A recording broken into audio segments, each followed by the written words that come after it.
Perkenalkan,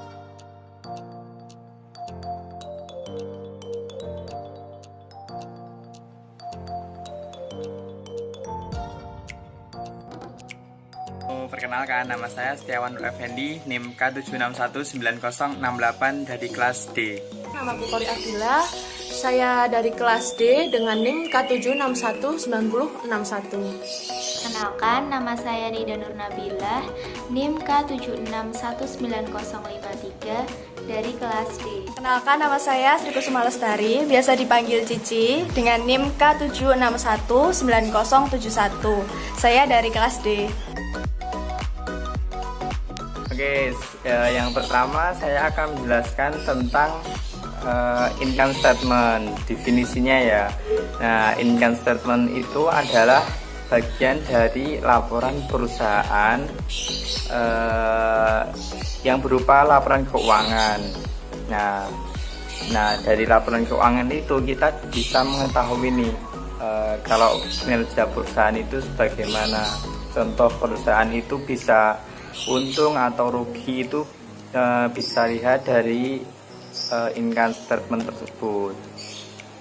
Nah, income statement itu sesuatu yang mengacu pada laporan rugi dan laporan laba perusahaan ya teman-teman. Ya, ini penting karena menunjukkan itu kinerja perusahaan tersebut dalam interval waktu tertentu.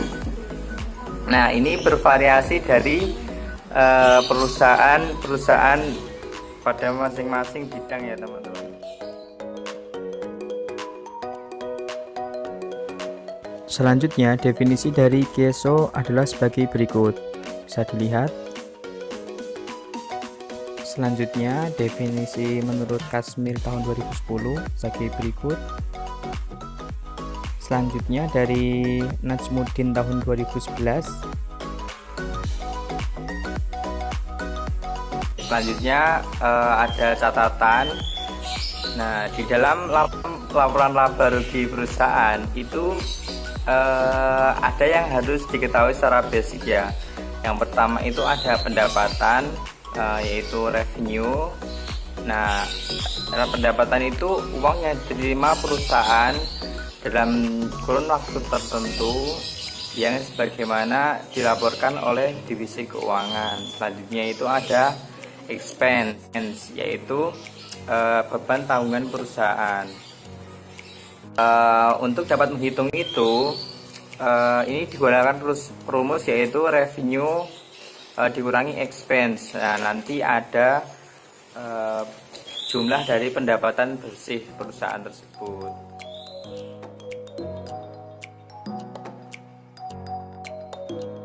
Selanjutnya itu ada nama-nama lain dari income statement. Yang pertama itu ada P&L statement, yang kedua ada statement of profit and loss. Nah, di sini bisa menghitung keuntungan dan kerugian perusahaan. Yang ketiga itu ada revenue statement, yang keempat itu ada statement of financial performance, yang kelima itu ada earning statement, yang keenam ada operating statement, yang ketujuh ada statement of operation. Tapi laporan perusahaan itu dapat bervariasi sesuai dengan jenis usahanya.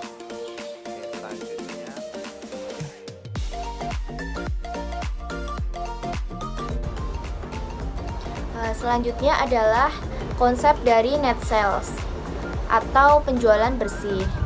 Net sales atau penjualan bersih merupakan pendapatan dari penjualan yang diterima oleh suatu perusahaan, kemudian dikurangi dengan retur dan PH penjualan, kemudian dikurangi dengan potongan penjualan. Jadi komponen net sales ada 3. Yang pertama adalah sales revenue atau pendapatan penjualan, yaitu pendapatan yang diterima oleh suatu perusahaan karena telah menjual barang. Contohnya, perusahaan makanan mendapatkan pendapatan penjualan karena telah menjual makanan. Yang kedua ada sales return and allowances atau retur dan PH penjualan, Jadi, sales return atau retur penjualan terjadi ketika pelanggan mengembalikan barang yang cacat atau rusak kepada perusahaan. Contohnya, perusahaan pakaian menerima pengembalian pakaian karena pakaian yang dijual jahitannya tidak rapi. Nah, kemudian sales allowances terjadi ketika pelanggan setuju untuk menerima barang yang cacat atau rusak tersebut dengan penurunan harga jual. Contohnya, pada perusahaan pakaian tadi, pelanggan bersedia menerima pakaian yang jahitannya tidak rapi tetapi meminta untuk penurunan harga. Selanjutnya yang ketiga ada sale discount atau potongan penjualan. Jadi sale discount ini adalah potongan harga dari barang yang ditawarkan oleh perusahaan jika pelanggan membayarnya dalam jangka waktu yang telah ditentukan. Contohnya, perusahaan mebel memberikan potongan harga kepada pelanggan karena pelanggan tersebut melakukan pembayaran tepat waktu.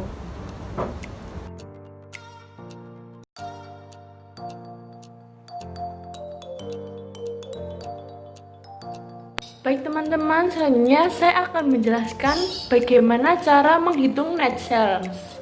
Net sales sendiri terdiri dari 3 komponen, yaitu sales revenue, yang kedua ada sales return and allowance, dan sales discount.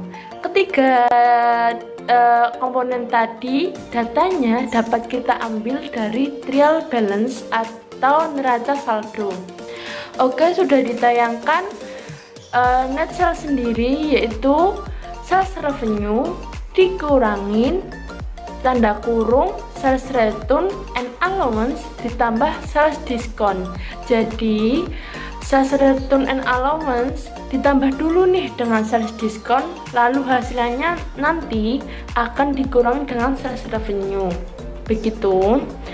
Lalu selanjutnya saya akan menjelaskan tentang bagaimana cara menulisnya, menulis dan tata letak yang tepat. Yang pertama, sales revenue ditaruh di bagian atas, lalu angkanya nanti akan ditaruh di pojok kanan. Lalu di bawahnya ada less atau berkurang, sales return and allowance ditulis angkanya berapa, nominalnya berapa, lalu di bawahnya ada sales discount, nominalnya berapa. Jadi sales return and allowance seperti yang sebelumnya tadi aku jelaskan ditambah dulu dengan sales discount, lalu hasilnya taruh di sebelah kanannya itu nanti gunanya untuk mengurangi sales revenue, lalu akan didapatkan hasil. Tadi kan sebelumnya udah aku jelasin bagaimana sih cara urutan menghitungnya atau cara penulisan penghitungannya. Terus ini nanti aku akan menjelaskan kalau tadi diterapkan dalam soal. Di sini sudah ditayangkan dari perusahaan audio supply, sales revenue-nya sebesar 480. 480 sales revenue ditaruh di bagian atas, lalu nominalnya ditaruh bagian kanan atas. Lalu ini ada less atau berkurang, lessnya nanti dikurangi sales return and allowance, di situ tertulis sebesar 12.000, ditaruh di bagian sebelah kiri dari nominal angka sales revenue agak bawah, lalu ditambah dengan sales discount, yaitu sebesar 8.000. Jadi sales return and allowance sebesar 12.000 ditambah dengan sales discount sebesar 8.000. Jadi 12.000 tambah 8.000 yaitu 20.000. Hasil dari tadi yaitu sebesar 20.000 nanti dikurangi dengan sales revenue. Jadi 480 dikurangi dengan 20.000 dan hasilnya yaitu 460.000. Itu sebagai net sales.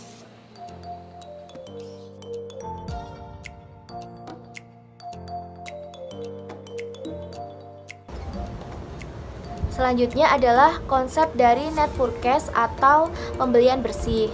Jadi net purchase atau pembelian bersih adalah pembelian yang dilakukan oleh suatu perusahaan dikurangi dengan retur dan PH pembelian, kemudian dikurangi dengan potongan pembelian. Jadi, komponen dari net purchase ini ada 3. Yang pertama adalah purchase atau pembelian. Jadi, pembelian atau purchase adalah pembelian barang yang dilakukan oleh suatu perusahaan untuk kegiatan operasionalnya. Contohnya adalah perusahaan tas membeli mesin jahit untuk kegiatan operasionalnya. Kemudian yang kedua ada purchase return and allowances atau retur dan PH pembelian.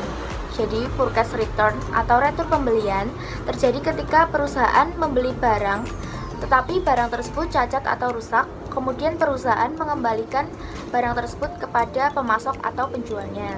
Contohnya, perusahaan elektronik mengembalikan barang yang dibelinya karena barang tersebut rusak. Nah, sedangkan purchase allowances atau PH pembelian terjadi ketika perusahaan setuju untuk menerima barang yang cacat atau rusak tersebut dengan penurunan harga jual. Nah, jadi contohnya pada perusahaan elektronik tadi, perusahaan bersedia menerima barang elektronik karena masih bisa diperbaiki, tetapi perusahaan meminta untuk adanya penurunan harga. Kemudian yang ketiga ada purchase discount atau potongan pembelian. Jadi purchase discount adalah potongan harga barang yang ditawarkan oleh pemasok atau penjual jika perusahaan membayarnya dalam jangka waktu yang telah ditetapkan.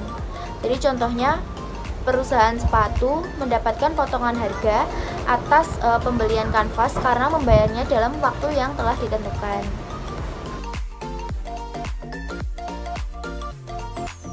Saya akan menjelaskan bagaimana perhitungan net purchase. Dapat dilihat pada PPT tersebut terdapat rumus net purchase.